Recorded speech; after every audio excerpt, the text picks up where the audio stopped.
Share பண்ணுங்க, மறக்காம subscribe பண்ணுங்க. Hi friends, welcome to TN41 YouTube channel. நான் உங்கள் பொள்ளாச்சிக்காரன் பேசுகிறேன். இன்றைக்கி நம்ம வீடியோவில் பார்க்க போகிறது உங்களுடைய வலைகளை வந்து, அதாவது இந்த மாதிரி ப்ளூ நெட் கட்டியிருப்பீங்க இல்லையா? ஸோ இந்த ப்ளூ நெட்டை வந்து எலிகிட்டேருந்து எப்படி காப்பாற்றலாம் அப்படிங்கிறத பற்றி தான் நான் இந்த வீடியோவில் வந்து சொல்ல போகிறேன். நாங்கள் இந்த வலையை கட்டி நாங்கள் என்னென்ன கஷ்டங்களை ஃபேஸ் பண்ணணும் அப்படிங்கிறத வந்து இந்த வீடியோவில் நான் சொல்கிறேன். அதுக்கான சொல்யூஷனையும் வந்து நான் இந்த வீடியோவில் வந்து உங்களுக்கு நான் பதிவு பண்ணுறேன். நாம் குஞ்சுகளை காப்பாற்றணும், அது வந்து கம்மி செலவாகவும் இருக்கணும் அப்படின்னு சொல்லிட்டு நம்ம இந்த வலையெல்லாம் கட்டி யூஸ் பண்ணுறோம். இந்த வலையை யாரெல்லாம் எந்த இடத்துல யூஸ் பண்ணணும் அப்படின்னு தெரிஞ்சுக்கிட்டு நம்ம யூஸ் பண்ணணும்.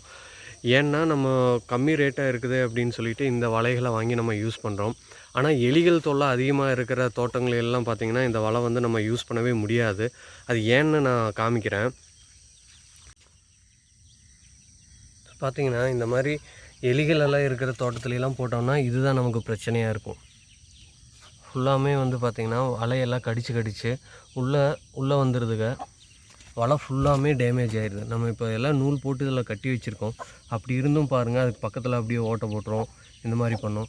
இதுக்கு என்ன வழிங்கிறது இதை ஒன்றுமே பண்ண முடியல. நம்ம என்ன பண்ணோம், இப்போ தக்காளியில் பேஸ்ட்டு வச்சு பார்த்தாச்சு. அப்புறம் எடாலும் வச்சோம். அந்த ட்ராப் சொல்லுவாங்க இல்லையா, அந்த பாக்ஸ் டைப் ட்ராப், அந்த இதுவும் வச்சு பார்த்துட்டோம். ஸோ எதுக்குமே வந்து இந்த எலிங்கிறது வந்து ஒன்று கூட மாட்டல. அத்தனையும் வச்சு ஒன்று கூட வந்து அது எதுலேயுமே மாட்டல. சரி, கடைசிக்கு ஓடுகளை தான் எல்லாத்தையும் அடுக்கி பார்ப்போம் அப்படின்னு சொல்லிட்டு ஓடுகள் எல்லாமே அடுக்குச்சு. ஆனால் அப்படி அடுக்கியும் பாருங்கள், ஓட்டுக்கு மேலே ஏறி எல்லாம் கடித்து உள்ளுக்குள்ளே வந்துட்டு போகுது. பார்த்திங்களா, எல்லாமே கடிச்சு வச்சுருக்குது. ஸோ இப்படி இருக்கிறப்ப என்ன ஆகுது அப்படின்னா, நம்ம குஞ்சுகளும் இந்த ஓட்ட வழியாக வெளியில் போயிடுது. நம்ம இல்லாதப்போ காக்கா பருந்தெல்லாம் வந்தால் அதுகளையும் தூக்கிட்டு போயிடுது. ஸோ இதுக்கு என்ன தான் வழி அப்படின்னு பார்க்குறதப்போ ஒன்றுமே பண்ண முடியல. இதுக்கு நம்ம எடால்லையும் சிக்கல, எல்லாம் பேஸ்ட்டு வச்சு பார்த்துணும். இந்த எலி பேஸ்ட்டு வைப்பாங்களே, அது வச்சு பார்த்தா அதுலேயும் எதுவும் சிக்கல. குஞ்சுகளுக்கு தான் எல்லாமே வந்து காலெல்லாம் டேமேஜ் ஆகிடுது. நம்ம இந்த மக்கரியில் தான் போட்டு அடிக்கிறோம்.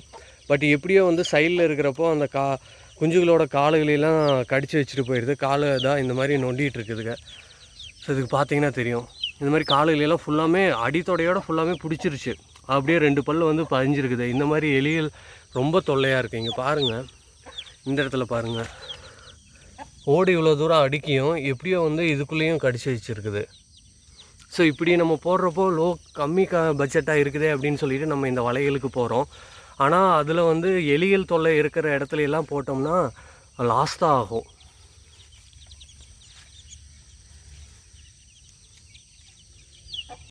என்னெல்லாமோ ட்ரை பண்ணி பார்த்துட்டு எதுக்குமே வந்து எலி உள்ளே வராமல் இருக்கிறதுக்கு பண்ண முடியல. நம்ம வலைகளை வந்து டேமேஜ் பண்ணிகிட்டே தான் இருந்துச்சு. லாஸ்ட்டாக ஒரு ட்ரை பண்ணலாம் அப்படின்னு சொல்லிட்டு தான் இந்த சீலையை வந்து நம்ம கட்டி விட்டோம். இந்த சீலையை கட்டி விட்டதுலேருந்து பார்த்திங்கன்னா ஒரு எலி கூட உள்ளே வரல. இந்த சீலையை நம்ம கட்டி வந்து ஒரு 15 நாள் ஆகுது. இந்த 15 நாளில் எலி வந்து உள்ளே வரக்கு சான்ஸே இல்லை. எந்த இதுலேயும் வந்து எந்த சீலையும் வந்து டேமேஜ் பண்ணல. எல்லாமே வந்து நல்லாவே இருக்குது. உள்ளுக்குள்ளே வந்து எலி வந்து வர முடியல.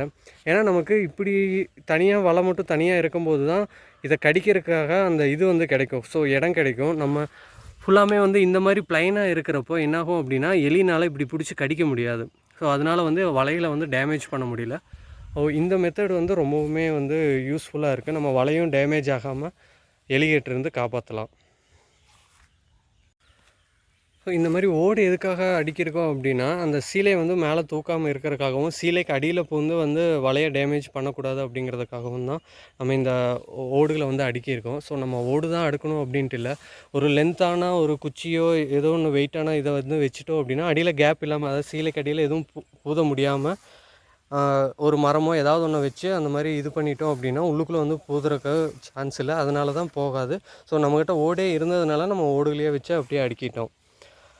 ஸோ வேறு எந்த பக்கம் கேப் இல்லை, எல்லா பக்கம் சீலையை வச்சு மறைச்சிட்டோம் அப்படிங்கிறனால வேறு எங்கேயுமே வந்து எலி வந்து வர முடியல. ஆனால் நம்ம இந்த இடத்துல மட்டும் ஒரு ஓப்பன் விட்டுருந்தோம். ஸோ நம்ம கதவை ஓப்பன் பண்ணணும் அப்படிங்கிறதுக்காக இந்த இடத்துல வந்து சீலையை கட்டாமல் அப்படியே விட்டுருந்தோம்.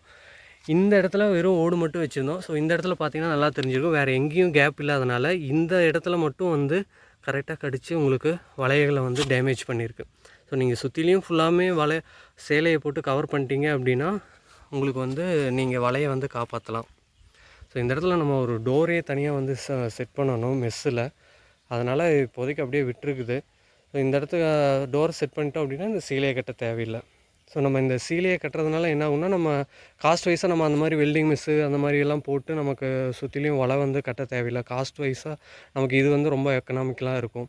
ஒரு பழைய சீலைகள் ஏதாச்சும் யூஸ் பண்ணாமல் இருப்பாங்க இல்லையா, அந்த சீலைகளை நாங்கள் பக்கத்து வீட்டில் இருந்து தான் வாங்கினோம். ஸோ அவங்க சும்மா தான் கொடுத்தாங்க. அவங்க யூஸ் பண்ணாமல் இருக்கிற சிலைய, ரொம்ப பழைய சிலையெல்லாம் வந்து வாங்கி அதை தான் நம்ம இப்படி கட்டியிருக்கிறோம்.